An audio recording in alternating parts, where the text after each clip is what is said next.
He's not. He has the COVID exposure. The COVID that needs quarantine. Yeah, and we just got that.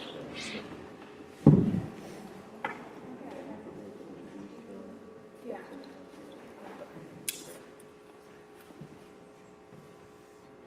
Okay. Now we turn to buzz. So, lots of people to acknowledge right at the very beginning here. I'll just say a couple of words about the Institute for Research and Sensing. So this is a brand new institute at UC. We're interested in sensing and perception and everything that means, as broadly conceived as possible. And UC's been really a center of excellence for sensing and sensor technologies for a couple of decades now, but that conversation has typically only involved the sciences and engineering. And so one of the missions of IRiS is to unite that conversation in the science, technology, engineering, and mathematics side of the university with the fine and performing arts, with the humanities, and with the social sciences. So we're trying to draw in more people to this conversation because we think it will really enrich the conversation and lead to really new ways of thinking. IRiS is funded by the Office of Research at UC, also by the College of Arts and Sciences, and we're also funded in part by our external partners, which this year are the EPA, the Environmental Protection Agency, the National Institute for Occupational Safety and Health, Kroger, and Procter Gamble. So we're also engaging with those local entities. A couple of things about tonight. So each of these events are pop-up events, kind of one-of-a-kind events. As you can see, we're in a really unusual space. I want to acknowledge Andy Thomas, who did the artwork that you can see projected over here. Andy is a Melbourne, Australia-based artist who takes bird songs and creates visual representations of them as they appear to him as a synesthetic experience for him. These have been used in stage performances by Bjork. So he's a world-renowned artist, and we've been working with him to allow us to show this work. And in just a minute, we're going to have a poetry reading by Maria Paz Moreno, who's going to read a poem that she wrote in Spanish and then in English translation. So we're really excited about that. And then after that, we're going to have a conversation amongst these individuals here, but the conversation is not meant to be limited to just them. So these are describing for the kind of anti-panel.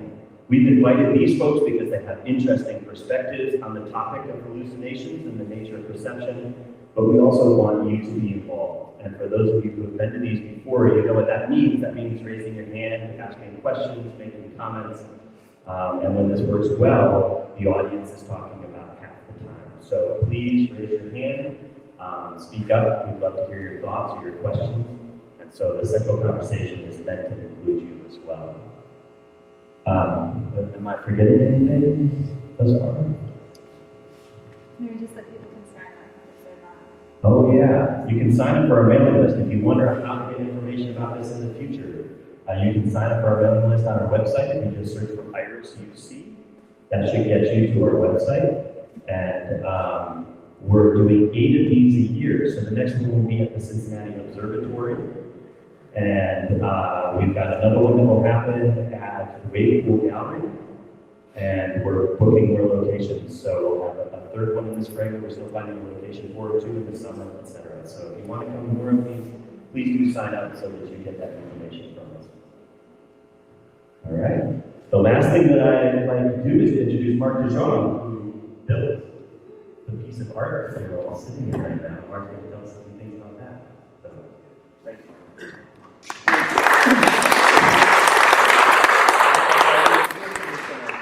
Just going to broadcast. Everybody can hear me okay? I'm just going to spend a few minutes telling my story. So I'm not from Cincinnati. I was born in Holland. My father came here with us as a family at the University of Cincinnati. My mom was an artist.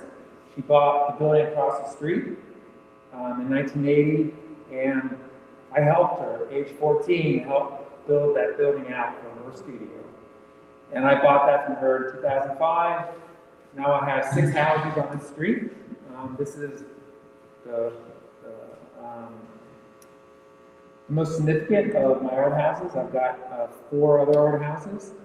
The 4th one, which is being worked on right next door, it's called the Stair House. I got the Circle House, Square House, Paint House, and but this one is most significant.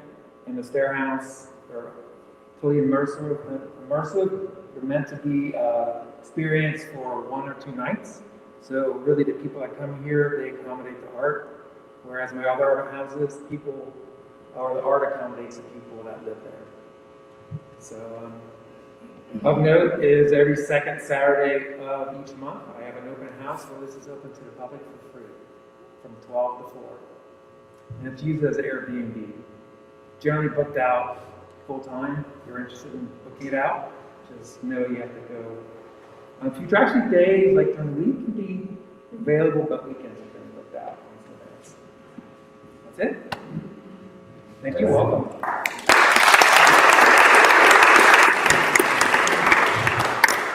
Thanks so much again for your hospitality, Mark. I reached out when I realized it was booked out way in advance. So we talked in September or something, and the earliest was December. So thanks again for having me.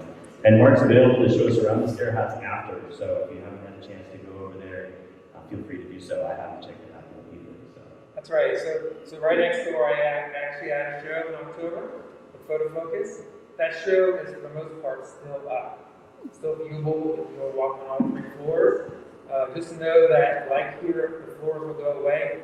The stairs will stay in place. The stairs from the swing house will actually go there as well. They're horizontal, and then there'll be a spiral staircase that goes to a room. So it's in the Stair House. Great. All right, at this point, I'm going to hand the mic to Michelle Deveneaux. Oh, yeah, absolutely. Maria, we're ready for you. Come on up.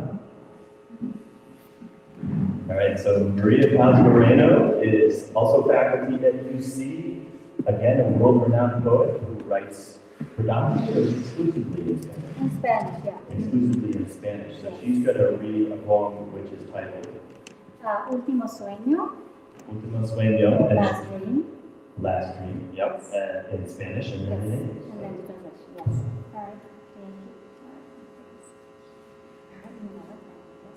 thank you. Well, thank you everybody for being here. I'm super excited. Thanks so much for the invitation. This place is amazing. I haven't heard about it, but I have never been here before, and it's just incredible. So I think the energy is just perfect for poetry. So anyway, so I'll read the poem first in Spanish and then in English.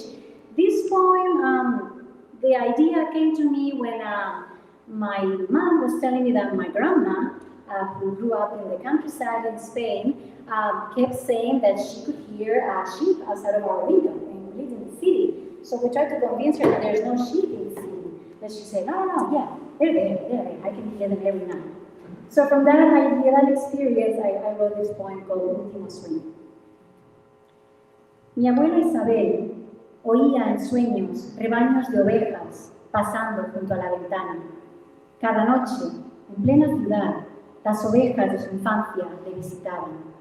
Aseguraba que oía los suaves balidos, el delicado tintineo de los cencerros, mezclándose con rumor de patas pisando el asfalto. A mi abuela Isabel le visitaban los sonidos de su niñez a los 90 años. Para ella, la ciudad se poblaba de ovejas invisibles, ramoneando entre sus recuerdos de infancia en la aldea, sin electricidad, sin agua corriente, sin automóviles. Cuando un sonido, un olor, una imagen o una voz encuentran su camino de regreso hasta nosotros, no hay nada más cierto que esa presencia, vívida, intensa, verdadera. Tal vez, al final de nuestra vida, nos esté dado recordar lo esencial, lo más hermoso que hayamos vivido. Si es cierto que nuestra memoria nos concede un último deseo antes del viaje,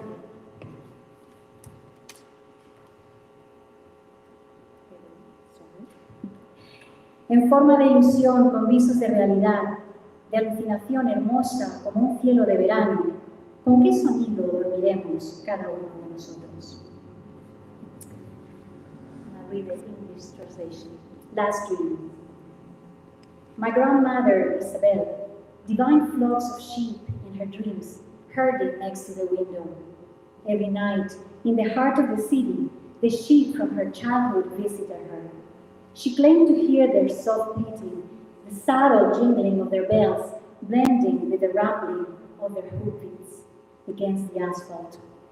The sounds of her childhood visited my grandmother Isabel at 90. In her eyes, the city was full of invisible sheep grazing among her childhood memories from her village, without electricity, running water, or cars. When a sound, a scent, an image, or a voice makes its way back to us, there is nothing more true than that presence, vivid, intense, real.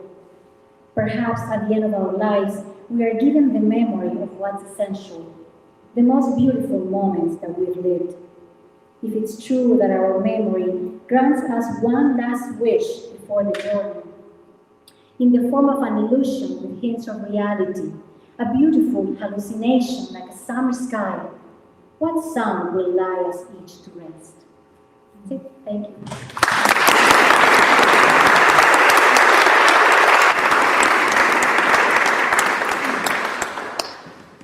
Thank you. All right, and here's where the conversation begins. So I'm going to hand the microphone to Nishay Deveneaux. Nishay is the postdoctoral associate and program director for IRiS, and also our moderator for this evening, and she'll introduce the folks that will be at the center of our conversation. So thanks, Nishay. And just as a quick note about this went black and it wasn't being touched for a while, so maybe if you just check it periodically, just touch the Sure. make sure it stays on. Yeah. Okay, thank you everyone for coming. And do we just have this one mic or do we have a second? Yeah, so we'll just try to use the mics and just pass them. But yeah, so I'm Nishay Deveneaux. I study psychedelics from an interdisciplinary perspective. My background, my PhD is in comparative literature. And our speakers or conversationalists for tonight, we have Tayron Davis, who's an assistant professor of psychology, whose research on multi-agent coordination, including the topics of spontaneous inter-entity coordination and flow, shifts perception from the isolated individual towards the group or ecosystem. Then we have Mark Davis, to my left, who is a professor in the Daff School of Art, who studies how individuals and groups use language, imagery, and music to reveal everyday experience as remarkable. We have Olivia Harris, who is a PhD candidate in biological sciences, studying animal perception, cognition, and behavior, including how perceived reality aligns or misaligns with physical reality. And then lastly, we have Dr. Ilya Valinsky, who's a professor, educator in biological sciences, who studies and teaches principles of neurobiology, neurophysiology, and biological psychology, including relationships between sensory, function, and ecology. And we were originally going to be joined by Paul Zender, who wasn't able to make it due to a COVID exposure tonight. And we should keep the mask on for... No, the conversation is going to take a moment. So if you all feel comfortable, sure. Okay. So just to kick off the conversation tonight, I thought we would talk a bit about the dress viral internet meme. Just as a show of hands, who here has heard of the dress, the meme of the dress? What was your question? The dress, so there was a dress that was a viral internet meme in February 2015. It created a lot of controversy because it appeared as either black and blue or white and gold, and people were very emotional about it because it seemed so obvious that it was one or the other. But the reason I like to think and refer back to the dress a lot is because it's a really potent symbol for how much our ordinary perceptions are actually informed by non-conscious cognitive processes, because in that instance, there was basically an pre-conscious assumption going on about the lighting conditions, whether it was under a lot of light or in shadow. And based on that inference, the color aligned with that accordingly. But that happened before conscious, where it was a snap judgment. It wasn't a process that people were thinking through intentionally. So it kind of helps to peek below the surface of our ordinary cognition and shows how even ordinary cognition is something, our mental picture of reality is something constructed and is not a passive representation of the external world. So I thought we would just start with the dress as a kind of a meme encapsulating that phenomenon and then open it up to larger conversation. So just to start, if anyone wants to share your exposure to that meme or what you thought, what colors you personally saw, or any other thoughts about the dress, then we'll go into hallucinations more broadly. So you'll forgive me, I'm used to speaking like an auditory or something, like yell into the microphone. So my recollection of the dress was actually a little bit of frustration. So I was coming out from a whole host of other reasons. There were wasn't an exceptionally good semester for me teaching, and on top of that, I was teaching sensation and perception, and there were some students that were like, well, it's only sensation and perception, it shouldn't be this hard, it should just be, you know. And inevitably, I think the dress hit over the summer. It was while we weren't in class, and I get all these emails like, Professor Davis, have you seen this? Yeah. Why is this? And I'm thinking to myself, like, chapter 8, this is like something so at least for me, like, I think I've only once seen it, which apparently is the wrong way, which I guess the white and gold way is the wrong way.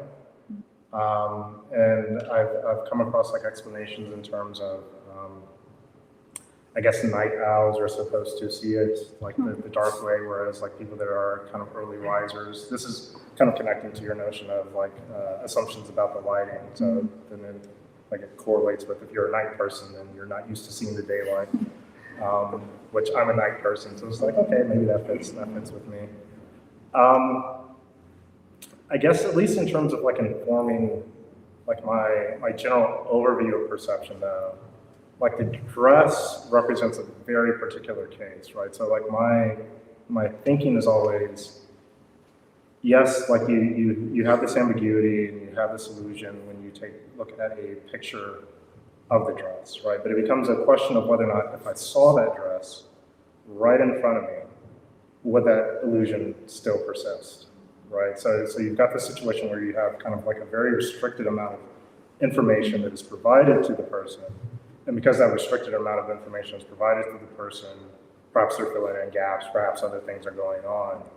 But like the kind of general approach that I take with respect to perception is more aligned with maybe not so much those very restricted cases, but kind of like perception as it's naturally occurring, right? So again, like the immediate question is, and I would be surprised if it did happen, and it would actually be really awesome, or like interesting if it did happen too, like if the dress right in front of me, if that illusion still persisted, right? Then I think that we're getting to a situation where like you've got a more ecologically sound situation.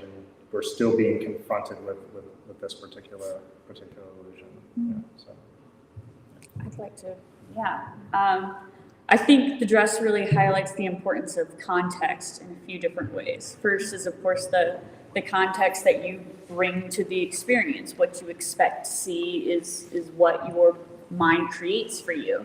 The context of the lighting, and that's something that we think about in designing experiments and understanding animal cognition, the context of their interactions. But it's also what we consider when we're interpreting a text or upsetting the existential. So I think the context of that we bring to the dress creates it in our experience. But I also think that an interesting aspect of context here is that when the picture of the dress went viral, it was $75 in like a department store. But if you tried to buy that dress today, it's over $600 because every dress made has already been bought. And so when it went viral, when everyone experienced this in multiple ways, the context in which we approached the physical dress itself dramatically changed. And the substantial value of that dress reflected that, which I thought was kind of cool. Also, I can't afford it anymore, so. I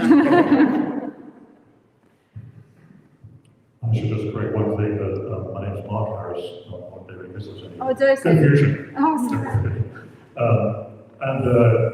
I mean, it didn't preoccupy me for long, that image. I think partly because I teach art and I'm constantly advocating the importance of looking at the actual artwork of the actual objects. And when we've defaulted so much to images that are projected onto screens, or even more degraded circulated JPEGs on computers, it seemed an interesting extension of Peter Styles' concept of the poor image, where instead of previous adherence to high-resolution images, we are now understandably satisfied, and in fact more urgently need low-resolution images that circulate faster and in greater quantity. That is really the way that images drive our sense of use value. And I suspect, as you mentioned, that if we were faced by the actual object, it would be a far more intriguing discussion than trying to decide whether an image that certainly photographed under certain lighting conditions that may have rendered some ambiguity to it. But it seemed that image would look differently from one laptop to another in any case. I felt it was very hard to pass any legitimate judgment about it. Let's see, a little bit frames. Okay, no, it's working. So I'm looking around here at people's shirts and at the walls, and especially the video, at the colors, and I'm trying to take in the lighting, and I'm wondering how many of us are misperceiving or perceiving people's clothes right now, and how it would look like if this were full. I don't know what time of day, but there must be some time when it's very bright in here. Especially your shirt and your shirt seems particularly fascinating to me right now. For me, what struck me about this illusion in dealing with young students, people just coming to college, and discovering perception at the biological level is when people notice that it's an illusion, when they see that what they see is wrong, and that sense of disjunction in someone, and using that to, like you all said about context and natural ecology, having them use that experience to look at everything around them right now, and what are they missing right now, or what are they seeing that isn't really there right now. And then you go into the idea of the universe being filled with infinite possible sensations, and our physical bodies can only sample a very thin slice of that reality, and we can only interpret that slice in a fragmented way, and to imagine how much more there really is out there based on that perception. That was the cool thing about the dress for me. Yeah, thank you for all of those different perspectives on it. And I guess if anyone would like to speak to, in a more expansive way, your interest in hallucinations and or what your specific fields or disciplines have to bring to the study of hallucinations. Sure, there's something you said about expanding, or the tiny portion of, I call it, phenomena that is very available to observation. So my focus is on Cincinnati cultural, and I got off to an early start as a high school student. I was expelled from school for taking LSD, and had to move to Australia to complete my education. This was in England. But I never ever took the drug again after that point. But it remained a formative moment for me, and has been a game user for how I judge many things in the world. And so I spent a lot of time studying Nietzsche, the poets, and actually the African diaspora, particularly in the Caribbean. And I have perhaps 3 points. I mentioned Bell, who was a hippie poet who turned Tom Gunn onto LSD and became an advocate for an LSD church in San Francisco. But in a poem from the book 100 Ways of Playing Solitaire, she writes an amazing line, I think, about embarking on an LSD trip. And she says, the beaded curtain parted as if she's moving into a room through a curtain, and Genesis occurred. So that sense of, that threshold from which you move from this partial engagement with reality to one where everything is accessible perceptually, I think marks a very interesting way to talk about whether to what extent it's real or not, I'm not sure, but that experience of hallucinogens. And in relation to Nietzsche, I think it's worth considering how he's a fascinating writer, and of course, in his own writing, you can find anything to contradict a previous observation he's made. But if I'm able to blur hallucination with intoxication, it's very interesting to see how Nietzsche defines intoxication initially as an antagonistic force in the tragedy, where the Dionysian force is an anti-institutional, anti-Apollonian engagement, one of intoxicated creativity and perception, all the way through to the end of his creative life, Twilight of the Idols, where he advocates engaging with the world as an aesthetic phenomenon. So everything in the world is to be taken aesthetically, including oneself. So there is no way that, and of course it's his lifelong critique of reason and rationality that determines this.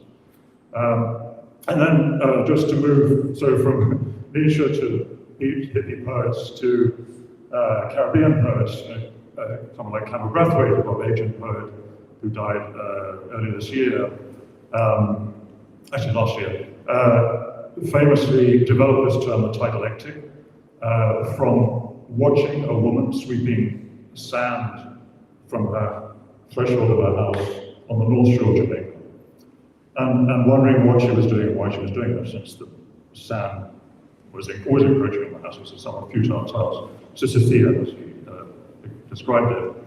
But at one stage he hallucinates in a way that she is walking on the water. So she's not on the shore, but she's on the ocean.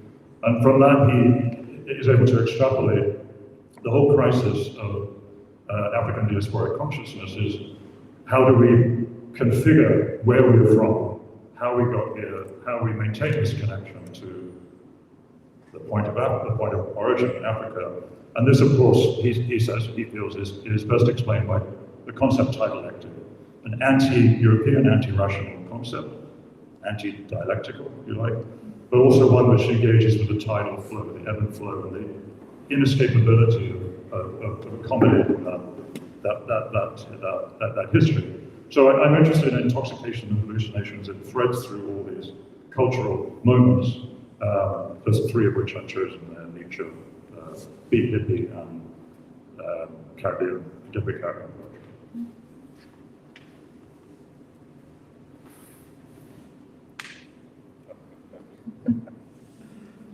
Yeah, hallucination. So, my interest in hallucinations, it's not necessarily directly tied to the research that I do, except for maybe an explicit pushback against this notion of perception as being a veridical hallucination, right? So, like I think like hallucinations in and of themselves are intriguing, but the degree to which they would inform us about like the nature of perception is still a bit up in the air for me. Maybe they provide us information about like maybe what's going on with the underlying physiological system and how that might tie to phenomenology. But like the narrow definition of perception that I kind of had beat into me as a graduate student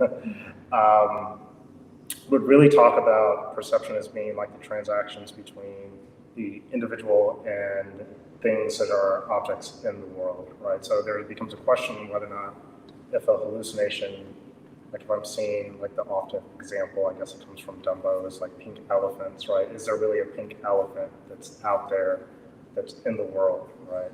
And if not, then that might not necessarily fall within the narrow window of perception as I've come to kind of appreciate it. But at the same time, I think that they are informative, perhaps about how the physiological system kind of resonates to or has evolved to resonate to potential information that is out there in the environment, right? Like I can't necessarily deny that hallucinations occur, right? But the fact that they're like entirely internalized, it might seem that maybe there's something that's going on in terms of how the physiology is playing out that is leading to that particular phenomenological experience at that particular moment. But in terms of the broader sense, I think that those give us a little bit of insight into potentially what's going on. But because they represent kind of, don't do it, rare or extreme cases, like they don't necessarily fall often under the purview of like my particular research interests, other than like as I said before, this notion that if the world is, or at least our perceptual experience is seen as something that's akin to like a veridical hallucination, or if we're both constructing the environment, then it becomes, or constructing the world around us, then it becomes a matter of like the probability that we would both construct a world in which we agree upon. Like, so we both agree that this is here, right? And it's kind of like, well, if it's entirely being constructed and it's probabilistic and I'm generating it and you're generating it, it becomes this very unique and special case potentially, if it's all something that's being internalized, that we both come to this agreement that this is the place. Okay, maybe I'm just going to put this down somewhere. That we come to this agreement that like of the state of affairs. So like I guess short story, like the particular within my particular research that I think about them as this extreme case, but they don't necessarily affect my day-to-day practice. And it could certainly be offered up like in the grander scheme in terms of like the theoretical bit that I'll say chosen to adopt as opposed to beaten into me when I was a graduate student. I don't know the degree to which there's a whole lot that ecological psychology says in particular about hallucinations in and of themselves, just because like the focus seems to be on like, yes, this is an interesting case, but the focus is more on, okay, I'm interacting in a very functional way in my environment. How do I get around and underneath everyday circumstances, and how am I kind of connected to the environment in those ways that allow me to do that, as opposed to focusing on cases where there's like a disconnect. Can I ask a quick follow-up question? Because I'm curious if any of the work with inter-agent coordination or kind of getting into the flow area, if there's any overlap there with, because I think for some people that are interested in studying kind of flow or kind of interpersonal synchronized kind of activities, there's this sense that perhaps, either our sense of ourselves as completely isolated individuals could itself be the type of hallucination, or that experience where you're in a jazz music flow where you're kind of, it doesn't feel like you're making conscious, intentional decisions. It feels like you're doing something together with everyone who's there. Like, could that be seen as a type of hallucination, or? It could be seen as a type of dynamic, I guess is the word that I might invoke there. So yes, those are certainly terribly interesting situations. But for me, I tend to kind of look outward, right? So it's not so much about what are each of us generating that's allowing us to kind of come into this flow, but in terms of, well, what are each of us generating that we're putting out there that allow us to kind of fall into this flow, right? So like I give this kind of terrible example of like interactions with my wife, right? Where we get into a particular flow. It's, I want you to take something downstairs, right? And what does she do? She kind of rescaffolds the environment in such a way where, like, I can always go down the steps, but here, you're going to put this thing in front of my path to the steps. So guess what?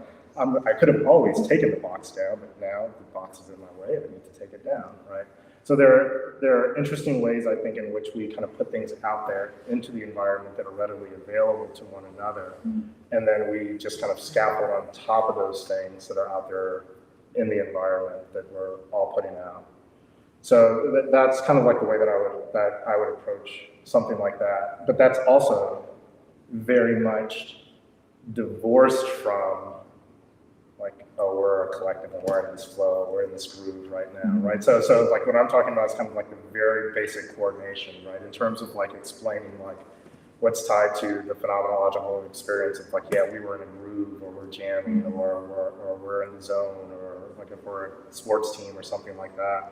I think that's kind of sitting at a level that at least to date I haven't attempted to wrestle with yet, because I always feel like the problems that I'm trying to solve, and it's not like I don't want to sound like hubris or when I say this, but they're already difficult enough, right? so like getting to those sorts of things is like at a level of complexity that I'm just not built to deal with. Yeah.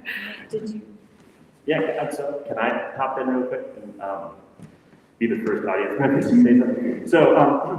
So something that you said earlier, Ilya, about this really thin slice of reality, of some objective reality that we may or may not agree actually exists. I think there are differences in perspective on that, but let's imagine that there's an objective reality that we only have a very small slice that we have access to. My question is, hallucinatory states could be perceived of as expanding that slice, or reducing it by giving more importance to our top-down perception of it. So, in other words, hallucinations could be our mind being overactive and importing things into the environment, or it could be bottom-up, waking up a bunch of sensory systems, bringing them into conscious awareness in a way that allows us to have a kind of a greater surface area interaction. And so I'm just kind of curious whether hallucinations generally expand or contract the slice that we have access to. So I think that the mind, as generated by the brain and the body, I think it does its own expansion from the slice that we normally have. So my thinking, you can argue back and forth, but the world that I am right now perceiving, the reality that I think exists, is constructed and is an expansion of that thin slice of the environment that's impinging on my sensory organs that I then subconsciously interpret. So experience, normal experience, non-hallucinatory experience, is itself already a huge expansion. I'm pretty sure that you're not just a floating head in space, that you have a body, but if I really think about it, really all I see is just your head and your right shoulder, and it may as well be attached to you. I'm constructing that reality based on what I know of you as individuals and what I know of your relative sizes and all of these cues. But if you look at like the actual pixel image, you know, so like that's an example. And I actually going to, we were just saying, hallucinations and illusions are boundary cases in a way that allow you to look at underlying physiology, which is my background, my primary interest. And I think that whatever causes a hallucination, whether it's changing neurochemistry, you know, having ambiguous environmental signals that you can't interpret, or that may fall on one or the other side of an interpretation, like the dress, those point to physiology, which is sort of my interest. And in that sense, I think a hallucination isn't just an expansion or a focus on the sense that you don't normally perceive. It's more of an alternate interpretation that that everyone else no longer agrees with you on. I mean, like, why is it a hallucination rather than a real experience? It's because no one else perceives it, and you do. I think as like an evolutionary biologist, I think I spend a lot less time wondering if it's real or not, because in the timescales I'm looking at, it doesn't matter to me if it's real or not. It matters if it's useful. You know, if the perception is useful, whatever brain-body emergence that created it, that if that stays around, then the illusion it produced, the perceptual reality that was born from that was helpful to the organism. And so whether it was real and objective reality doesn't much matter to me, and it frankly wouldn't matter to the animal either, because what matters is that they are creating a representation that they are able to interact with that is useful to them. And if it's an expansion or a contraction, what matters is that it's a reconcilable interpretation of stimuli that they otherwise wouldn't be able to use or adapt to. I think there was a hand that I just...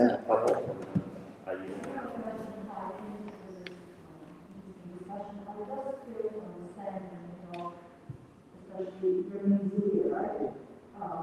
Very nice study. When you talk about hallucinations, I don't understand. Actually, I understood that you talk about two types. One is you are saying are chemically induced, but in the industry, we are talking about substances, you know, people use writers using different substances in order to have hallucinations. Are hallucinations also, would you consider hallucinations every year religious leaders who talk about hallucinations, for example? Is that a hallucination or is that a state of mind? Is meditation and trance hallucination or reality? So I don't think that hallucinations have to be reduced as utilitarianism, as we hear, or have to be explained exclusively to something that we can understand through numbers and experience. So when we talk about different, when we talk about experiences which are not palpable, but hundreds and hundreds of years of history show us that people felt their or projections or they feel their energy and happy. I don't understand this piece. Do you call it hallucination or? Yeah. I'm actually very interested in those kinds of experiences that come from religious feeling, meditation, delving into history, fiction and poetry are great examples that can give you an experience that otherwise you don't have access to. I don't know if I would call it, I don't know if there's for me, you know, everything I say is not, it's opinion, and these things in general are prone to opinion rather than proof, I guess. I don't think there's a clear boundary between what you would call a hallucination versus an altered experience that you don't normally get in your common interaction. So I think any experience that makes you feel like you step out of your everyday perception can be a type of hallucination. I don't know. So you said one other thing that I wanted to touch on, which is whether this has a physical basis or whether it's even useful to try and understand it at a physical level. And my only answer to that is that I personally, because that's my, I guess, bias, would like to understand as much of the physical basis as we can, because the human body and the human mind are fascinating. And for me, that's like my view of, that's my access to understanding the universe is through physiology. Not to say that that's better than philosophy or literature or art, but understanding physiological mechanism is another way of accessing something that you can't otherwise, which to me is analogous to an aesthetic experience or a spiritual experience. I didn't hear. I'm sorry, it's hard for me to hear. I was just really behind the mask, but I think it's valuable to ask who the hallucinations serve, or whose power the hallucinations serve. So, the steal the vote, for example, one could describe, generally says, could describe as hallucination, like a mass hallucination that serves a particular political purpose. And this becomes more apparent when you think of today's news item, the birds don't exist.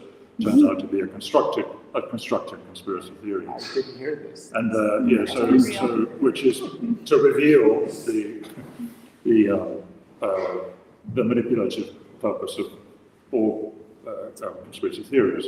But historically, hallucinations have frequently served power, or have been sought, or have been acclaimed for the purpose of strengthening certain power. So Baudelaire advocated, supported in his poetry, Powers of Evil, drunkenness, because drunkenness stirred the working classes to violence, which he felt was, having been a participant in the 1848 revolution on the barricades, he felt was the thing to do. And he condemned cannabis, which at that time probably had the potency that it does now. It had hallucinogenic effects. He said this is a worthless drug because it purely serves the middle class. It purely serves to enforce middle class self-satisfaction. And of course, in the 60s, the enthusiasm brought to hallucinogens of all kind, that was intended as a rejection of orthodox society and consumerism and a search for alternative values and alternative ways of life. And to think about jazz, I was very interesting conversation we had about jazz. And so the evolution of free jazz, particularly through someone like Archie Shepp, or you might think of what I call him, but Archie Shepp's a good example. So from the mid-60s on, he's advocating this radical music as a way to promote black militancy, as a way to critique the oppression of African Americans by white society. And this becomes, so this construction of music collectively, which is also interesting to think of as a disappearance of the subject, so that an interesting possible role for hallucinations or group hallucinations is to demolish the I, demolish the subject. But that culminates in R.G. Shep's record Attica Blues, which of course follows the violent suppression of the Attica prison uprising or prison protest. And so I think the role of hallucination, the role of intoxication, should be thought of today as historically as frequently having political impetus and political objective. And of course, a physiological view of the world can serve power as well. So, physiology and the study of physiology has individual uses and social uses. And interesting.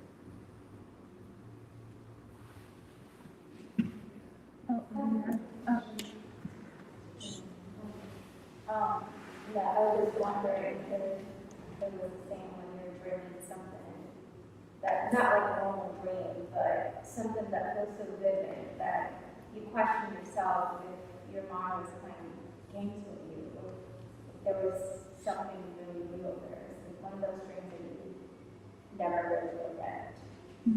If it plays a role also as an hallucination.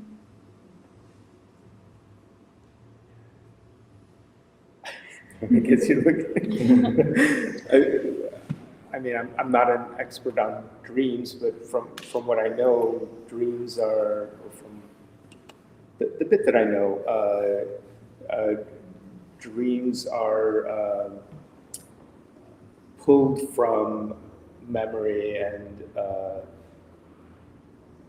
there are different theories about why you dream and what the use of dreams could be. I don't think it's known from, it occurs during a particular stage of sleep. I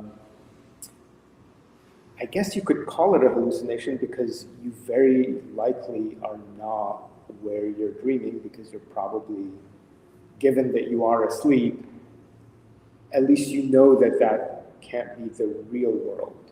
Well, I mean, I guess it's subconscious or not conscious, whatever, I'm not an expert, right? But what I talk about is like dreams that alter your whole system.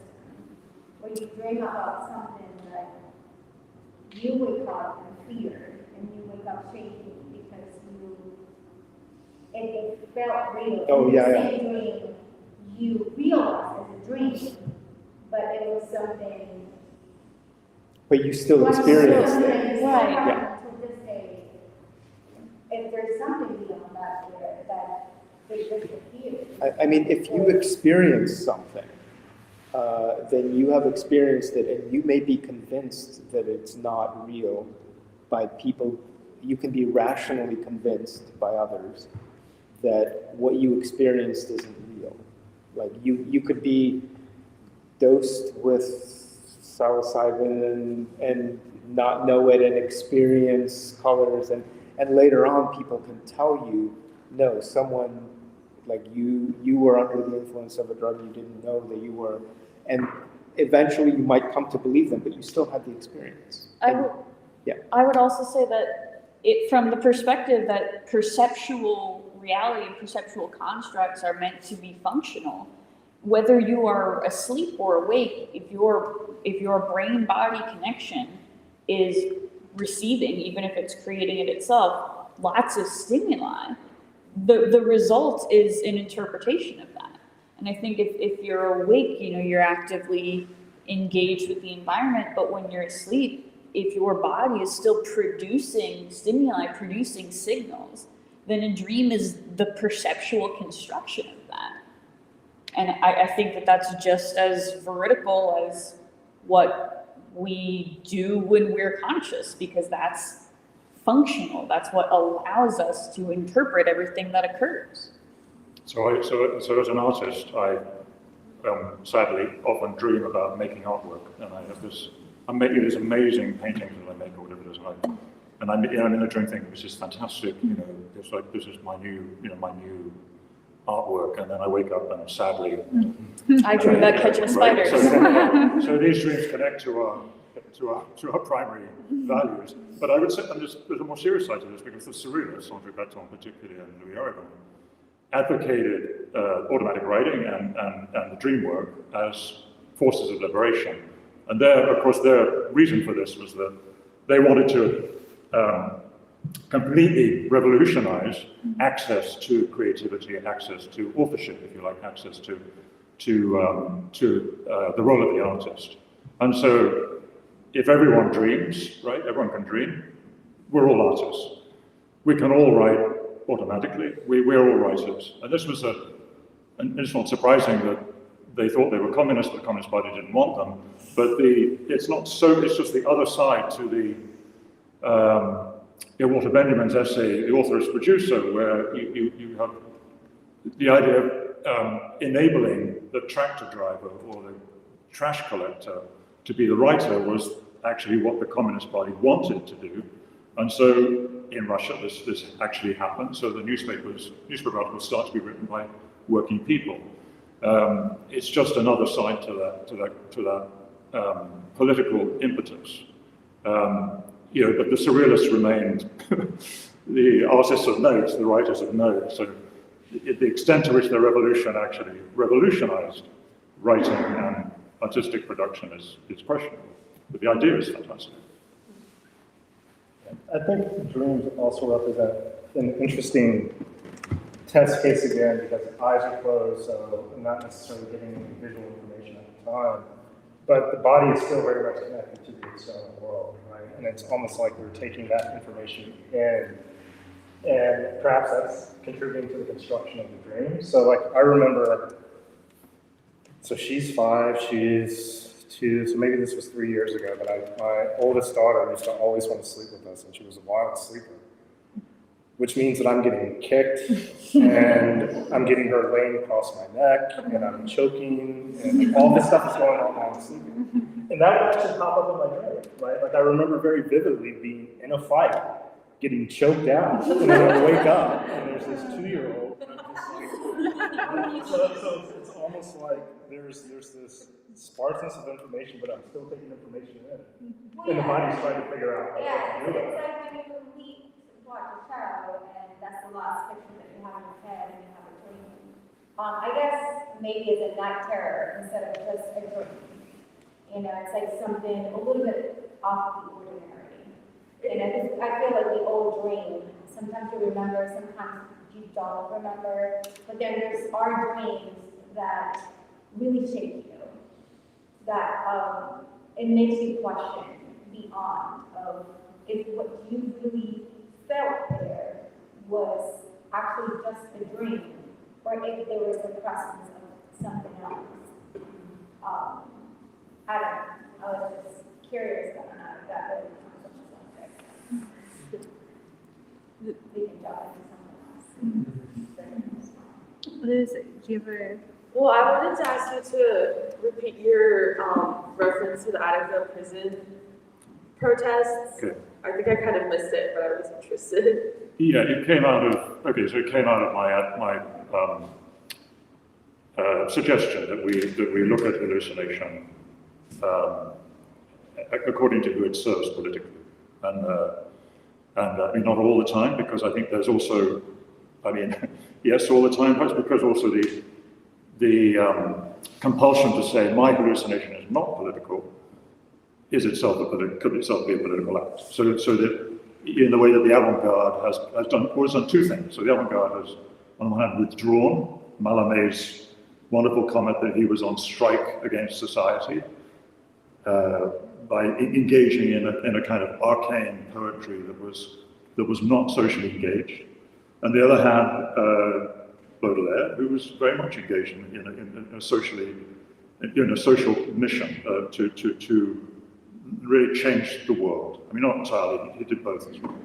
And so hallucination could be a withdrawal, and in that sense, a statement saying, I don't want to be involved in your world. Your world is corrupt. Your world is polluted.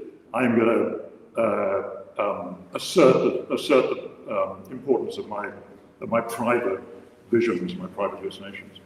But I think in the case of Attica, we can talk about the remarkable achievement of free jazz, which was a relatively brief moment, late 60s, early 70s. And I think what angered Archie Shepp, who made that record, Attica Blues, 1974, was that white listeners did not appreciate the political impulse of what those musicians were doing. George Russell was not actually George Russell from Cincinnati,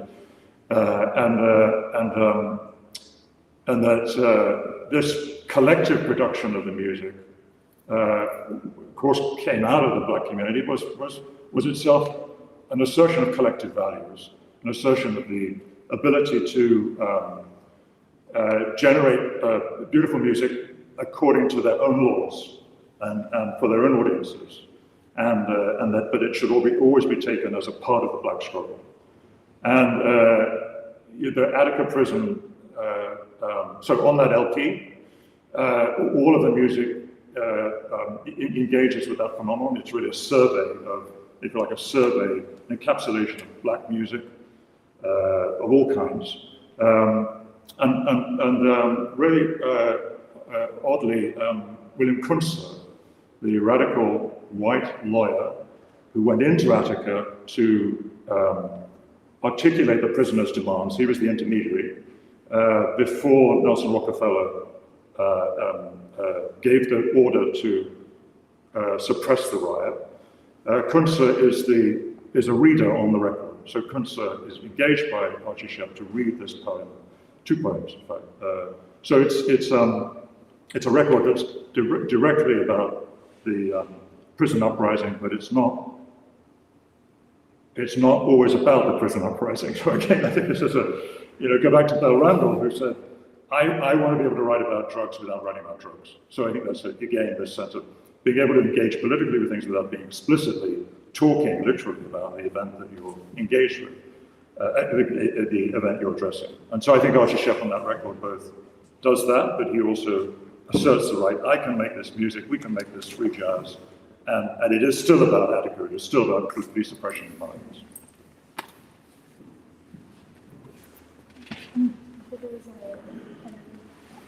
Well, so that's valid politically question. But the last thing that the first was the question earlier around the dynamic of the groups, the citizen, and then we were going down this thread of opinions to talk about biology, compared to real that serves as a useful perspective to you. And I'm curious, especially around the third you have shared experiences, alternate states.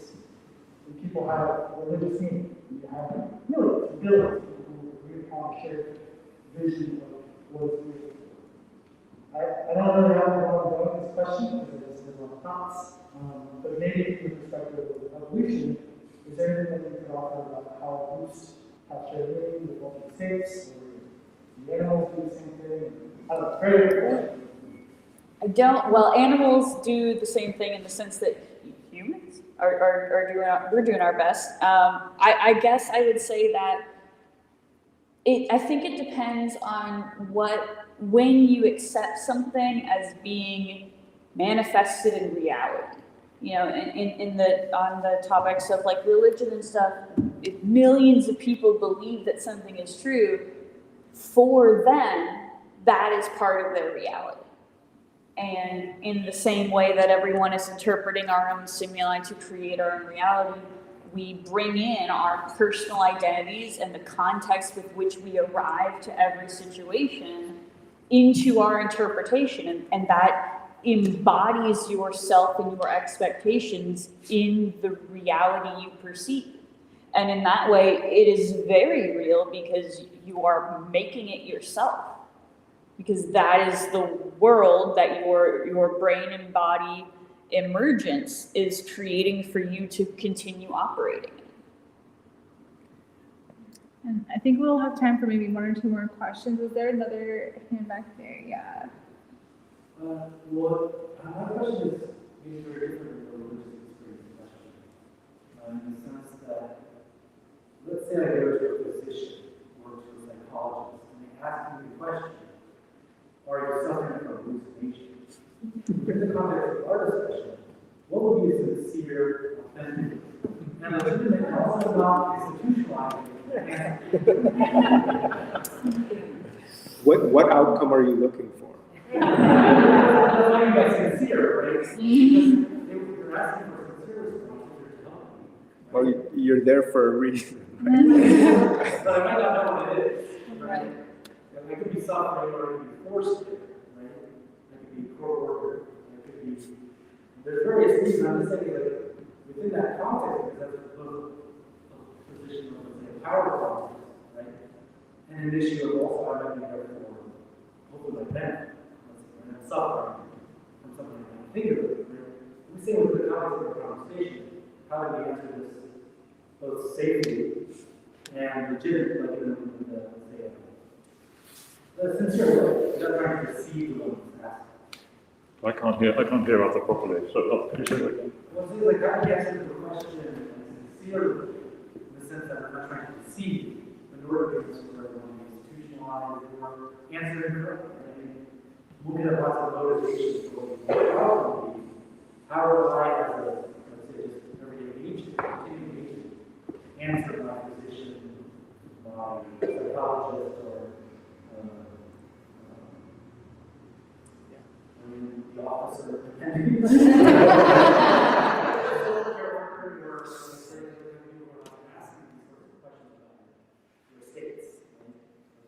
So, how should we approach this scenario? Yeah, how do I answer the question? Am I having a decision?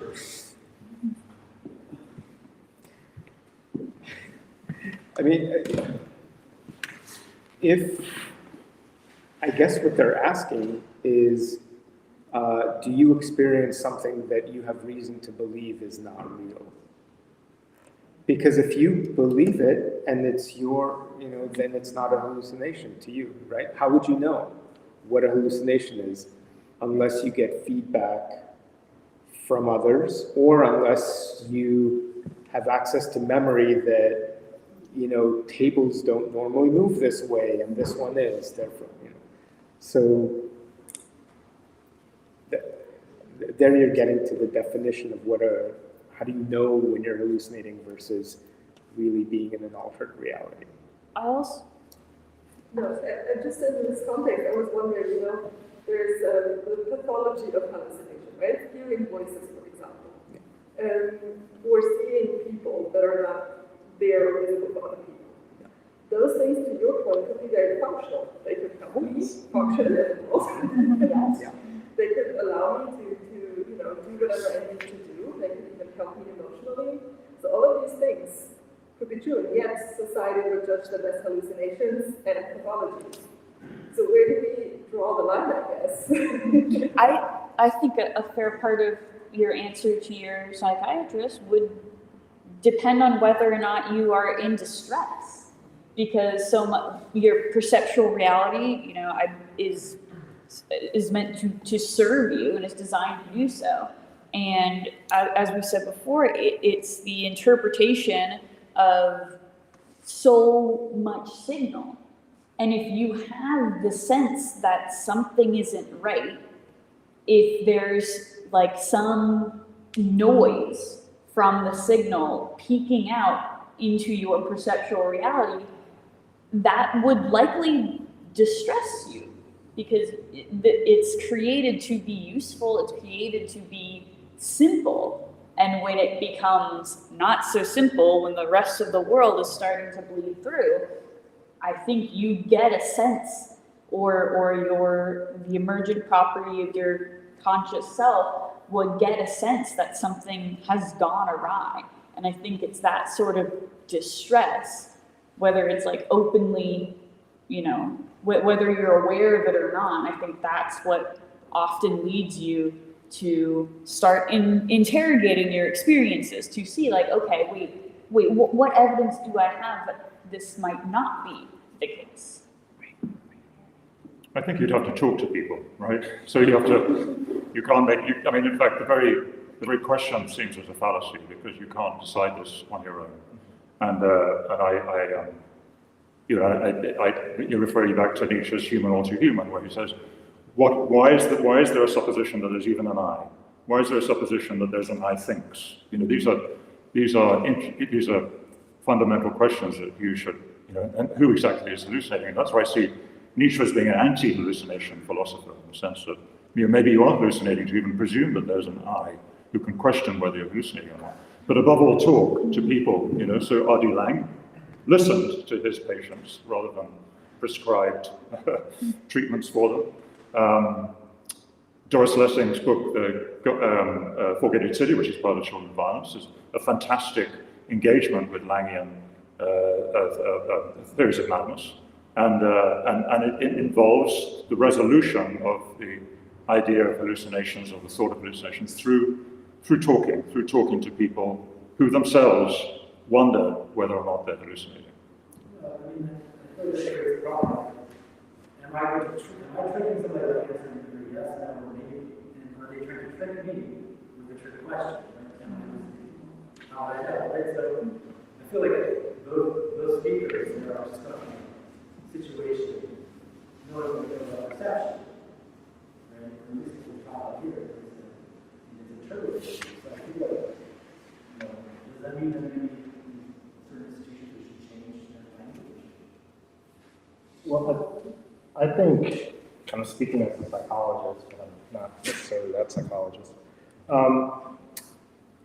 I think, like the point that Mark was bringing up, as well as what Tamara introduced, just focusing on function, right? There's like sitting behind all of this, there's this notion of, there's a value judgment that we're making about a hallucination, right? And the idea is that it's not necessarily functional for everyday life. But you can imagine if there was a situation in which, I don't know, I had a hallucination about, pink elephant. But that pink elephant actually guided me properly through my day, everything that I needed to do. Then isn't necessarily maladaptive, right? Like hallucinations, misperceptions, illusions, there's always this kind of underlying current that they're not quite right. Whether or not I'm not grounded to the environment properly, what's properly, right? Or whether or not they kind of fit within what's expected of me in terms of society at large, right? So there's this value judgment that's kind of sitting behind all of that. And I would probably make an appeal, just like you were before as well, to functionality, right? And I think if it's like if at the end of the day it's functional, I mean, yeah.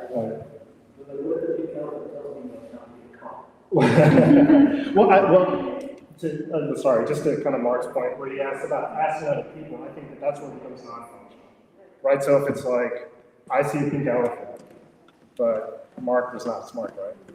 I'm not butchering it? Mark, yeah, okay, you were looking at me like it's not. But if I see a pink elephant and Mark is not, then that's probably not going to be a functional situation for the two of us, right? I'm probably going to be acting in manners that are consistent to what I am perceiving, and Mark is probably going to be like, hey Ron, what the hell are you doing? You should be going left and you should be going right?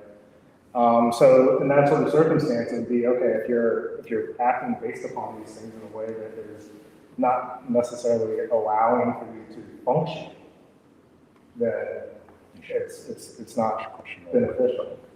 The fact that others are mediated, your mental health and affecting others around you, and I guess it's something that you should question about, but it's something that is not really affecting anybody else around you, and it's working in a good way for you, and it's not affecting in a bad way, then it doesn't really matter.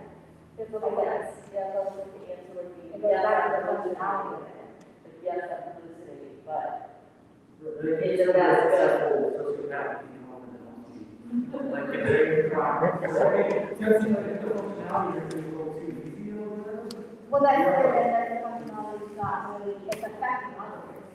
Right. So then that's not really functional, it's actually affecting others. So then that's what's functional for you. But it is functional, it's not really functional.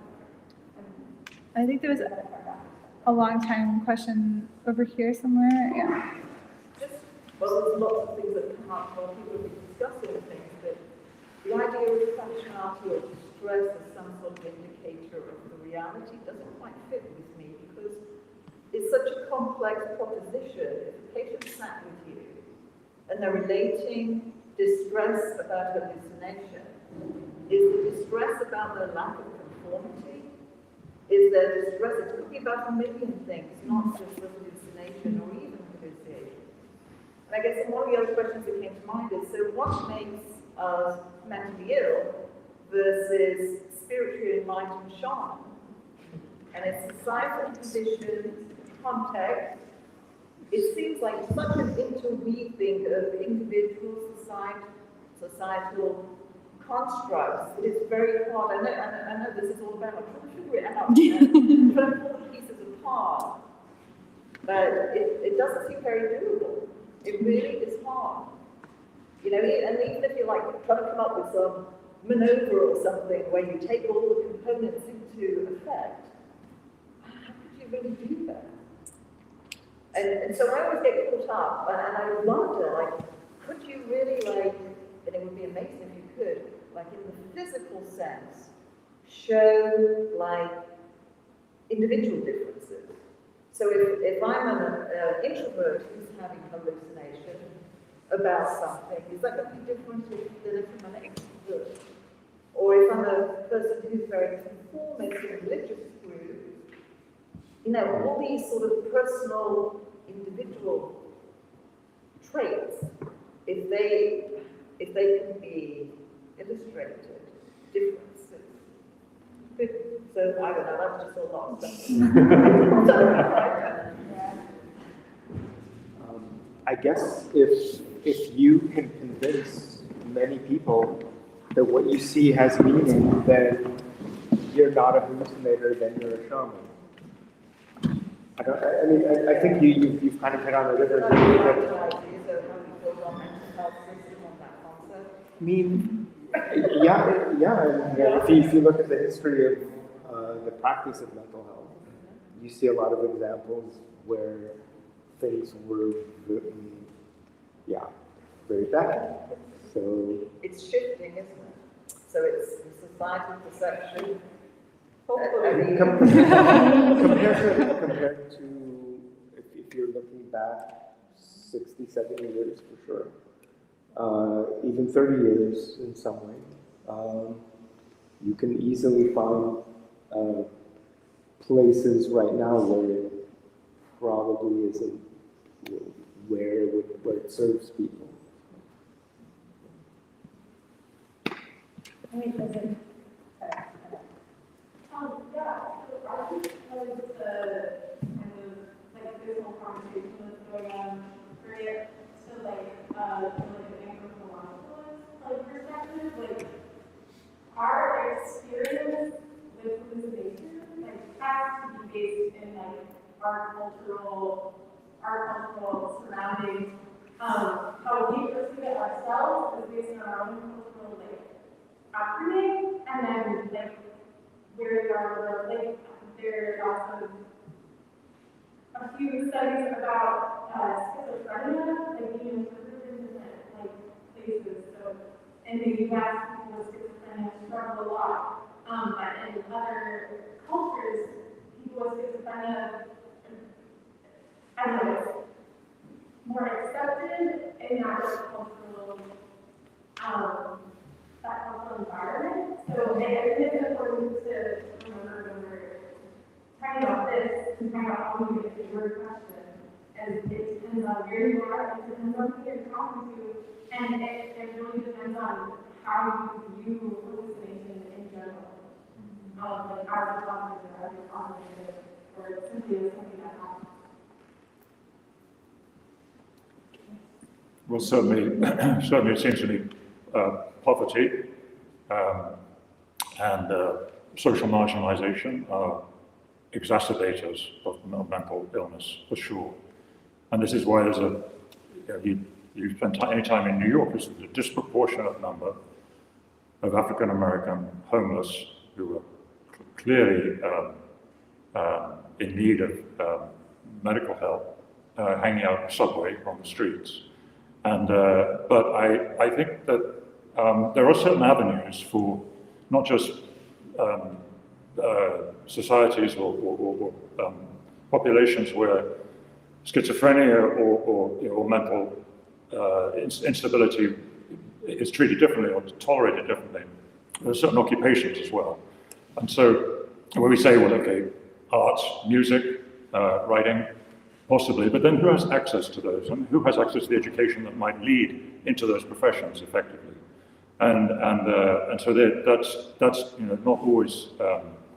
Our society may more readily accommodate those kinds of people in those professions, but again, it'll be a very, very limited number of people who have the privilege to get into those roles and be accepted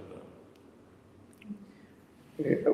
One thing I would say is like something like schizophrenia specifically, you can have a society that's more or less accommodating, and it's always good to have a society that can accommodate everyone and find a place for everyone. It is the case that there are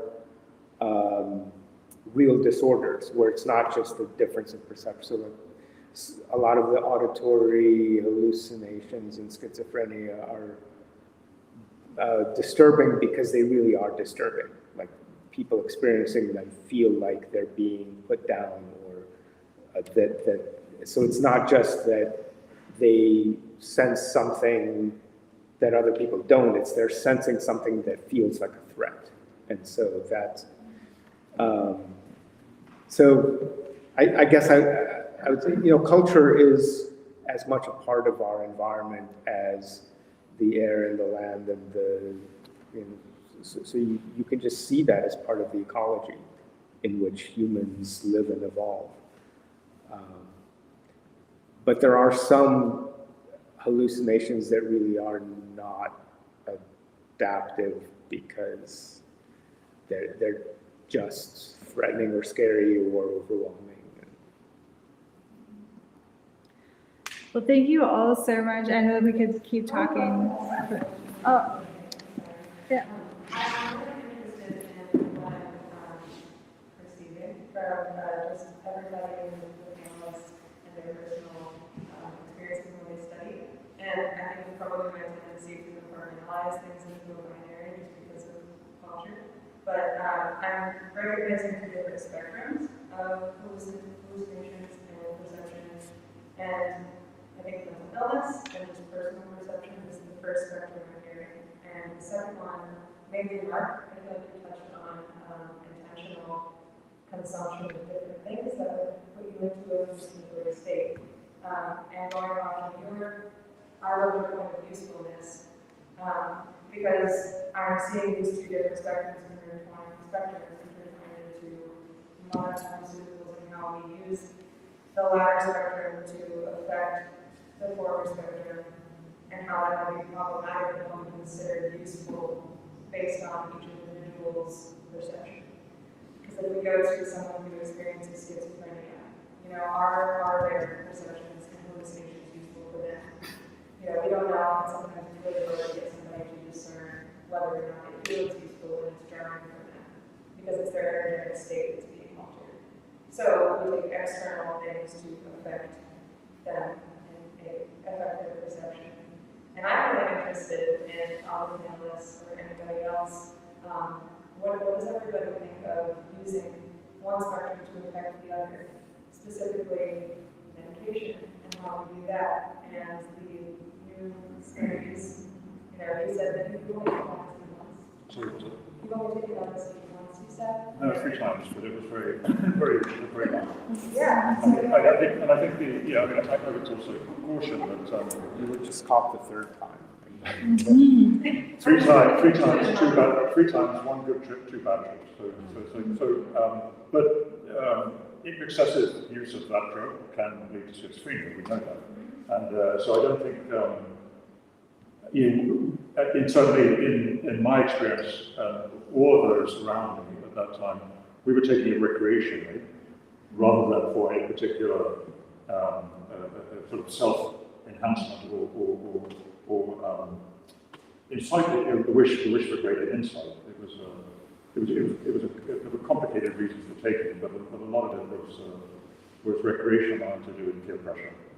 So the slide into the slide into illness, it was quite evident to me, even at that age, that it was dangerous for me, for someone like me. But for, when you look at, I mean, I talk about musicians, so Pink Floyd, one of the founding members of Pink Floyd was Sid Barrett. Sid Barrett, excessive use of LSD and other hallucinogens led to his inability to perform any longer and be a part of sort of normally functioning society. Luckily, he had people who could look after him, his family and band members. But basically, the overuse of the drug led to his schizophrenia, whatever we want to call it. So I don't think these should be treated lightly. No, absolutely not. I'm very interested in whether we can. I'm interested in the verbiage around the usefulness of.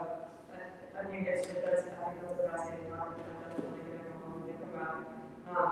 Because I think that these things can be useful for people, and just treating someone's state of mind as useful or not is a huge value statement for,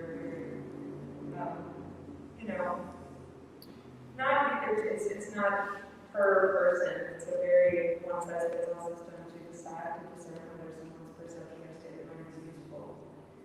I would also add that as like an anxious person with ADHD, like I already feel that, the reality that evolution has deemed reasonable for me to handle can sometimes be overwhelming.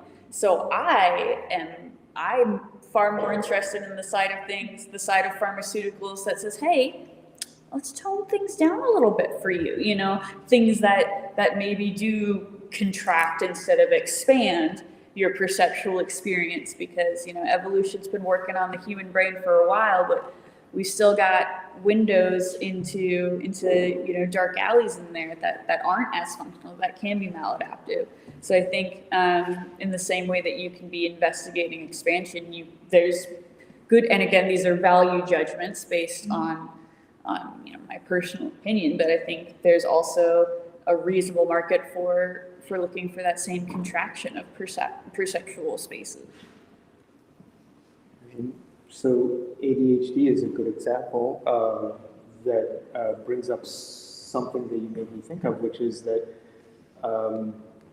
you can use the one form of alternate perception of the chemical to interact with what you might call illness or not adapting to society in a way that's beneficial for the individual, or you can use it to control the individual to make their behavior convenient for everyone else.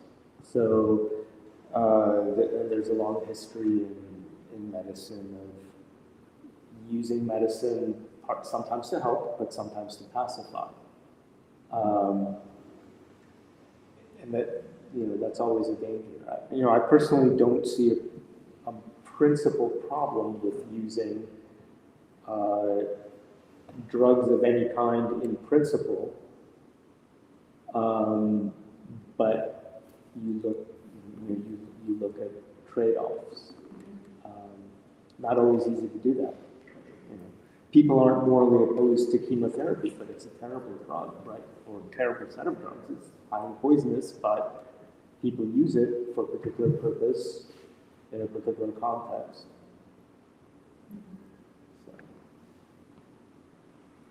Yeah, I think ultimately, again, it kind of comes back down to what is the end goal. And like in certain circumstances, you can imagine that, whatever is going on, that the pharmaceutical is there to, terrible terminology, correct or enhance or limit.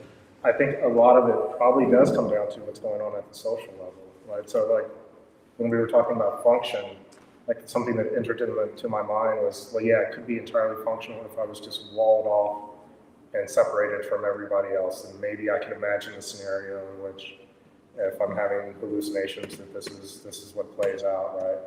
But once we enter into spaces where we have to agree about the state of reality, then there are certain degrees of functionality that like you're starting to slip away from, right? And at least in terms of what's going on in terms of like putting out pharmaceuticals or using them, I think, again, a lot of it probably does come from what's going on with that social level, be it at something that's like a positive, like, okay, I want to be able to interact with my loved ones in a reasonable way, so I'm going to take these drugs, or from the totally malevolent, there we go, right, where it's kind of like, okay, we want to kind of suppress and placate and tamp down and kind of limit what this person or these group of people are capable of. So again, I think it comes down to a value judgment, but it's kind of going on at multiple scales. I mean, we're interesting organisms, but we're not that different from a lot of other organisms that are on planet Earth. We're operating at things that are going on for us, but we're also operating at the level of how we're interacting with the collective, and like functional, whatever that is probably kind of an intersection of those two. And I think ultimately, like what the usefulness of something like that comes down to is certainly going to be influenced by those two, and perhaps even unfortunately, maybe the social level more than the personal level. Like I can imagine scenarios where I'm like, okay, I'm going to do this because this is good for me, and you know, my loved ones and my spouse and society at whole saying, no, Taylor, that's not good for you, so we're not going to allow you to do that, right? Or the other way around.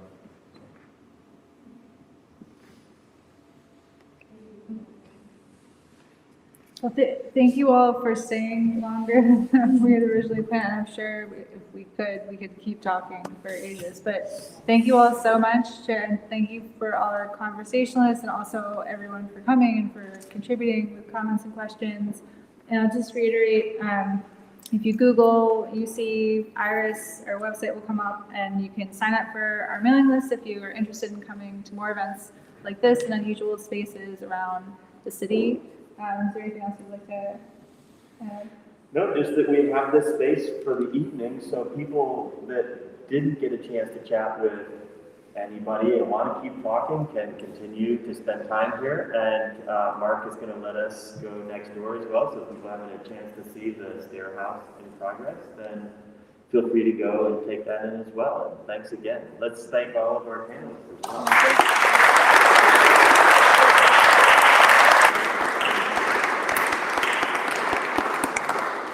And we can send the swing back up. People want us. Yeah, thank you again all for coming. I had a great time. Sorry for, I was focusing on how to say your name, and I forgot the doctor part, so I apologize. Oh, no, that's cool. I forget the doctor. Oh, right. But I have I did get that. I love it.